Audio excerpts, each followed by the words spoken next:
이번에는 지상권의 존속기간을 보시겠습니다. 기간을 약정한 경우는요, 최단기에 제한이 있습니다. 그래서 제가 기역, 니은, 디귿 법전을 옮겨놨는데 견관 건물과 수목은 30년 이상 보장해야 되고, 나머지 건물이니까 뭐겠습니까? 초가집, 판자 등은 15년 이상, 공작물은 5년 이상, 이게 뭐라겠죠? 광호탑, 동상 같은 거. 그러니까 굉장히 길잖아요. 그래서 견관 건물과 수목은 30년 이상 보장할 것, 나머지 건물은 15년 이상 보장하고 공작물 5년 이상. 그런데 기간이 약정되지 않은 경우도 있을 수 있어. 그런 경우는요, 30년, 15년의 최단 기간을 존속기간으로 보겠다는 겁니다. 그래서 견관 건물이나 수목은 30년으로 보겠다는 거죠. 굉장히 길죠. 자, 일단 외울 필요가 있습니다. 견관 건물과 수목은 30년 이상, 나머지 건물은 15년 이상, 공작물 5년 이상 꾸이시고, 그런데 니은과 이 수목을 구분할 줄 알아야 돼요. 자, 지상권 설정 당시 이때 공작물이라는 것은요, 다 포함하는 게 아니면 기역, 니은, 이것을 지상권 설정 당시에 건물이냐, 나무냐, 기타 건물이냐, 공작물을 정하지 않았다. 그런 경우는 애매하니까 언제로 본다고? 15년으로 보자는 거죠. 우리가 더도 말고 덜도 말고 중간만에 그러잖아요. 애매하다 보니까 이것이 견관 건물이냐, 나무냐, 기타 건물이냐, 공작물이냐가 정해지 않았다면 애매하니까 15년으로 보는데요. 중요한 것이 수목의 소를 위해서 지상을 설정했으나 수목 종류를 정하지 않았어요. 나무를 심기 위해서 지상을 설정할 때 거기다가 뽕나무냐, 밤나무냐, 대추나무냐 정하지 않았다면 속으면 안 돼요. 이때 15년이 아니라 얼마라고? 30년이다. 왜 30년입니까? 이 나무가 나왔잖아. 이때 촉이 쉽습니다. 이것이 30년인데 요 니은과 헷갈려서 15년으로 보면 안 된다는 거, 나무가 나왔기 때문에 그렇습니다.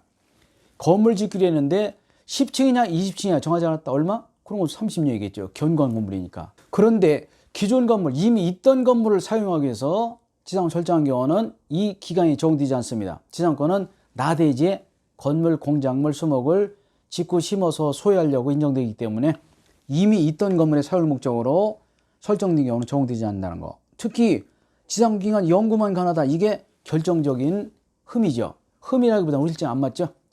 지상권을 100년, 200년 설정해 줄 땅 중에 어디 있겠냐고. 그렇죠? 그래서 거의 실무에서 쓰지 않은 제도라는 거. 지상권을 연구만 가능하다. 최단 기간도 30년, 15년 이상이죠. 연구만 가능하다 보니까 굉장히 장기로 인정되고 있어. 따라서 토지 소유자는 인정하지 않습니다. 그런데 지상권은 지륜 요소 아니죠. 그러나 토지 소유자와 지상권자 간의 약속하면 줘야 되죠. 지류를 주기로 한 경우죠.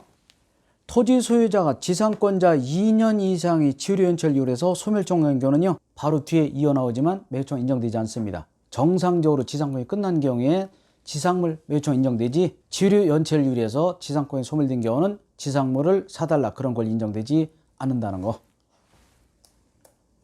계약갱신과 매수청권인데 지상 기간이 굉장히 길죠.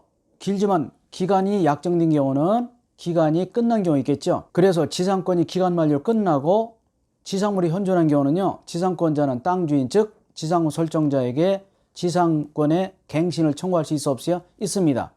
그런데 땅 주인이 거절하면 매수청구를 행사할 수 있어요.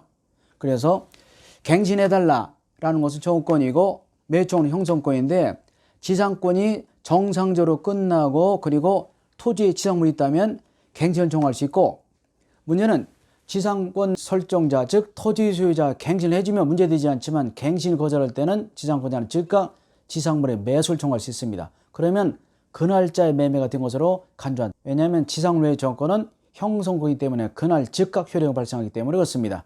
그래서 갱신을 청구했다가 거절당하면 매수 청구할 수 있고, 매수 청구한 날에 즉각 매매가 된 것으로 간주한다라고 보시면 되겠고요. 이게 그런 뜻이죠. 이때는 청구 당시 시가로 매매가 된 것으로 간주한다는 거. 자, 이번에는 지상권의 효력과 소멸을 보시겠습니다. 지상권자는 점유하기 때문에 지상권에 기해서 점유권에 의해서 청구권 인정되고요. 상린관계 준용되고, 상린관계 어디 준용된다고? 소유권에 인정되는 것이 지상권, 전세권, 토지 임대차 준용된다. 기억나시나요? 그것이고요. 지상권은 물권이기 때문에 처분자유 인정됩니다. 정말 중요하죠. 아직 안 배웠지만 전세권은 양도금지특약 유예하기 때문에 아주 중요합니다. 지상권의 양도금지특약 무효, 전세권 금지특약 유효 정말 중요하기 때문에 잘 보시기 바라고요. 이게 비슷하지만 완전히 달라서 시험에 너무 잘 난다. 지상권은 언제나 절대적으로 처분할 수 있고, 아직 안 배웠지만 전세권은 처분금지 특약하면 지켜야 된다는 거 꼭 알아두시기 바라고요. 지류지구 의무는 원래 없지만 그러나 약정이 있으면 인정되고요. 강요규정이다. 대개 이제 지상권자를 위해 인정되는 편면적 강요규정이지만 그러나 비용청구권 의무규정이라는 거. 이 나머지 외우지 마시고 비용청구권 의무규정 중요합니다. 지상권자는 피해료비는 청구할 수 없기 때문에 지상권자의 유익비 청구권은 의무규정이다. 합의해서 면할 수 있다 또는 합의해서 주장할 수도 있다. 소멸사유는 크게 중요한 건 아닙니다만은 지상권도 포기할 수 있는데 예전에 배운 적이 있습니다. 지상권도 포기할 수 있는데 다만 지상권이 저당의 목적이다. 그런 경우는 반드시 저당권자 동의를 얻어야 되죠. 왜냐하면 저당권자 동의 없이 지상권을 포기해버리면 저당권에 손해를 끼치게 되죠. 따라서 안 되죠. 저당권자의 동의를 얻어야 된다는 것이고, 소멸청구권 얼마 이상 연체하면요 2년 이상 연체한 경우는 토지 소유자 설정자가 소멸청구할 수 있다. 지류가 약정된 경우죠. 지류가 약정되었는데 지류를 2년 이상 안 냈다. 그럼 토지 소유자인 지상 설정자가 소멸청구할 수 있고요. 지상권이 저당의 목적이다 또는 그 토지 위에 건물 수목이 저당권의 목적이 된다는 위 정보는 반드시 저당권자에게 통지한 후 상당한 기간이 지나야 된다는 거. 이런 288조 같은 것은 그냥 일반적인 조항이기 때문에 이게 답이 될 확률이 없습니다. 여기 중요한 것이 2년이다. 이때 2년은 통산 합산 2년이지 꼭 연속도 필요 없다는 것도 중요하고요. 비교적 지류에 관한 문제가 시험에 잘 나온다고 할 수 있고, 지류 판례가 한 서너 개 있습니다.